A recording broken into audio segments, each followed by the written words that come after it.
ഇന്നത്തെ വീഡിയോയിൽ NRI സ്റ്റുഡൻസിനെ പറ്റിയ സ്കോളർഷിപ്പാണ് നോക്കാൻ പോണേ.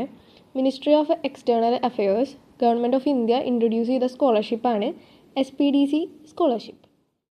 അതിനു മുമ്പായിട്ട് ആദ്യമായിട്ടാണ് എൻ്റെ ചാനൽ കാണുമെങ്കിൽ ഒന്ന് സബ്സ്ക്രൈബ് ചെയ്യുക, സപ്പോർട്ട് ചെയ്യുക.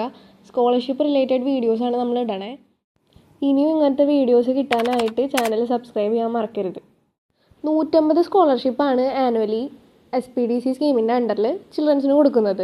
അതിൽ NRI, PIO, OCI കാറ്റഗറിയിൽ വിടുന്ന കുട്ടികൾക്കാണ് ഇത് ലഭിക്കുക. ഈ 3 കാറ്റഗറി എന്താണെന്ന് ഞാൻ ഈ വീഡിയോയിൽ പറയുന്നുണ്ട്.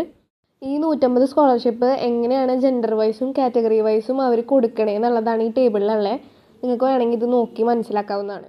ഇനി എലിജിബിലിറ്റിനെ പറ്റിയിട്ടാണ് പറയണേ. 2 കാറ്റഗറി ആൾക്കാർക്കാണ് ഇത് കിട്ടണേ. ഒന്ന് children of NRIs, PIOs and OCIs who have studied outside India, ഇന്ത്യയുടെ പുറത്ത് പഠിക്കുന്നവർക്ക്. പിന്നെ രണ്ടാമത്തെ കാറ്റഗറിയിൽ children of Indian workers in ECR countries, അത് ഇന്ത്യയിൽ പഠിച്ചവരാവാം, അതല്ലെങ്കിൽ പുറത്ത് പഠിച്ചവരും ആവാം. PIO എന്ന് പറഞ്ഞു കഴിഞ്ഞാൽ പേഴ്സൺ ഓഫ് ഇന്ത്യൻ ഒറിജിൻ, അതായത് അവരിപ്പോൾ വേറൊരു കൺട്രിയിലെ സിറ്റിസൺ ആയിരിക്കും, പക്ഷെ അവരുടെ പാരൻസോ ഗ്രാൻഡ് പാരൻസോ ഇന്ത്യൻ സിറ്റിസൺ ആയിരുന്നിരിക്കും. NRI എന്ന് പറയുമ്പോൾ നോൺ റെസിഡൻറ്റ് ഇന്ത്യൻ, അതെല്ലാവർക്കും അറിയാവുന്ന തോന്നുന്നു. അപ്പോൾ NRI സബ് കാറ്റഗറിയിൽ അപ്ലൈ ചെയ്യണമെങ്കിൽ applicants are required to submit a copy of NRI certificate, അതായത് NRI സർട്ടിഫിക്കറ്റ് സബ്മിറ്റ് ചെയ്യേണ്ടി വരും. ഇന്ത്യൻ വർക്കേഴ്സ് ഇൻ ECR കൺട്രീസിൻ്റെ കാറ്റഗറിയിൽ അപ്ലൈ ചെയ്യുന്നവർ അവരുടെ പാരൻസിൻ്റെ വാലിഡ് വർക്ക് പെർമിറ്റും proof of stay in the country for residence for 2 ഇയേഴ്സും സബ്മിറ്റ് ചെയ്യേണ്ടി വരും. ഇതിൻ്റെ ഏജ് ലിമിറ്റ് വരുന്നത് 17 to 21 ഇയേഴ്സാണ്. 31 ജൂലൈ എന്നുള്ളത് വേറൊരു വർഷത്തെ അപ്ലൈ ചെയ്യേണ്ട ലാസ്റ്റ് ഡേറ്റ് ആയിരുന്നു. ഇനി അക്കാഡമിക് ക്വാളിഫിക്കേഷൻ പറയുന്നത് minimum of 60% aggregate marks or equivalent grades in subjects in the senior secondary or equivalent examination. ഇനി ഇത് അപ്ലൈ ചെയ്യുന്നവരുടെ പാരൻസിൻ്റെ ഇൻകമാണ് പറയാൻ പോണേ. NRI, PIO, OCI കാറ്റഗറിയിലുള്ളവരുടെ ഇൻകം $5,000 എക്സീഡ് ചെയ്യാൻ പാടില്ല. ഇനി children of Indian workers in ECR കൺട്രീസിൻ്റെ കാറ്റഗറിയിൽ വരുന്ന പാരൻസിൻ്റെ ഇൻകം $3,000 മുകളിലാവാനും പാടില്ല. ഇനി ഏതൊക്കെ ഇൻസ്റ്റിറ്റ്യൂഷനിൽ പഠിക്കുന്ന പിള്ളേർക്കാണ് ഇത് അപ്ലൈ ചെയ്യാൻ പറ്റുക നോക്കാം.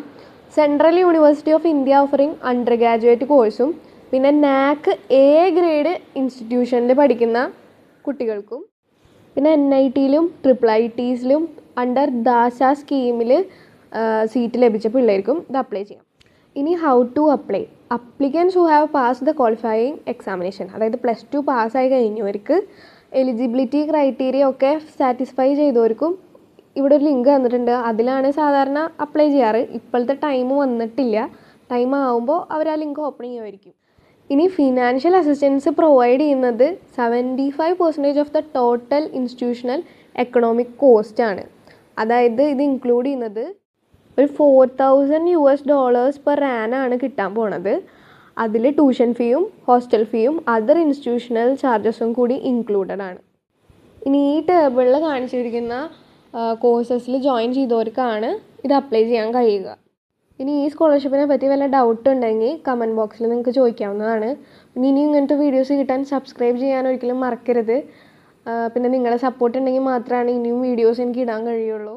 വേറെ സ്കോളർഷിപ്സിനെ പറ്റിയിട്ട് ഞാൻ വീഡിയോസ് ചെയ്തിട്ടുണ്ട്. നിങ്ങളുടെ ഫ്രണ്ട്സിനും ഫാമിലിക്കും ഒക്കെ ഷെയർ ചെയ്ത് കൊടുക്കുക. Thank you.